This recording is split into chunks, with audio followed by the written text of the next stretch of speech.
ঈদের পরের দিন আমরা একটু ঘুরতে বের হলাম। ঘুরতে বের হওয়ার নাম শুনলে আমার সোনা ছেলেটা যে কি খুশি হয়, আমাকে যেন চিনতেই পারে না। ওর বাবার সাথে যাবে ভাবছে যে আমি যাব না, তাই আমার কাছে যেতে যাচ্ছিল না। তারপর মাসির কাছে দিয়ে বলছিলাম চলে যাচ্ছি, সেই কান্নাকাটি করে গাড়িতে উঠলো। এই যে দেখুন আমার সোনা ছেলের চুলটা কত সুন্দর করে ঘুরছে। আমি ওর সাথে একটু ভিডিও করে নিলাম। আর গাড়িতে উঠলে এত দুষ্টুমি শুরু করেছে, এখন একটু বুঝতে শিখেছে তো একটু দুষ্টুমিও বেড়েছে সোনা পাখিটার। এই যে ওর বাবা ওর সাথে বসে আছে, এই যে দেখুন ওকে একটু পাশে বসালো।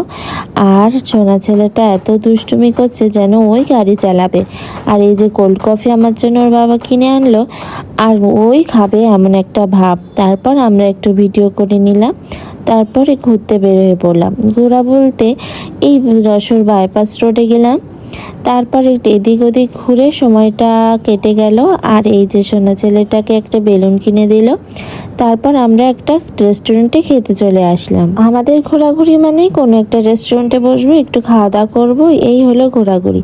এই যে সোনা ছেলেটা এসে এদিক ওদিক চারিপাশ দেখছিল, আর ওকে টেবিলের পর বসিয়ে দিলাম।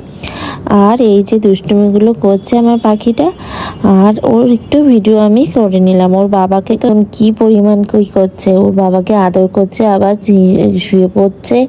ওই উপরে একটা লাইট ছিল সেটাই দেখছিল। আর আমরাও একটু ভিডিও করে নিলাম, ওকে বললাম একটু ভিডিও করো, আমি ছেলেকে ধরছি। এই যে আমরা খাবার টাবার অর্ডার দিয়ে বসে আছি খাবারের অপেক্ষায়। এই ফাঁকে ছেলেকে একটু জল খাইয়ে নিলাম, কারণ ও অনেকক্ষণ খায় না। গাড়ির ভিতর একটু খেয়েছিল, তাই একটু এখন খাইয়ে দিলাম। এই যে ওর মতো খেলাধুলা করছে সোনা পাখিটা আমার। এই যে দেখুন ছেলেটা চুপচাপ বসে আছে, ভাবছে আমার খাবারটা কখন আসবে, কিন্তু খেতে তো পারবে না কিছুই। আর ওকে তো এখনো বাইরের খাবার তেমন দিই না, খুবই অল্প স্বল্প করে দিচ্ছি। আর বাড়িতে খিচুড়ি এগুলো রান্না করি, সেগুলোই দিই।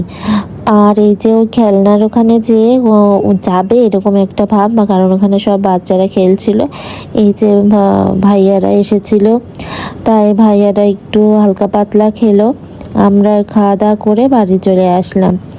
এই তো আমাদের ঈদের পরের দিন একটু ঘোরাঘুরি। আপনারা কে কি ঘুরলেন অবশ্যই জানাবেন কমেন্টে।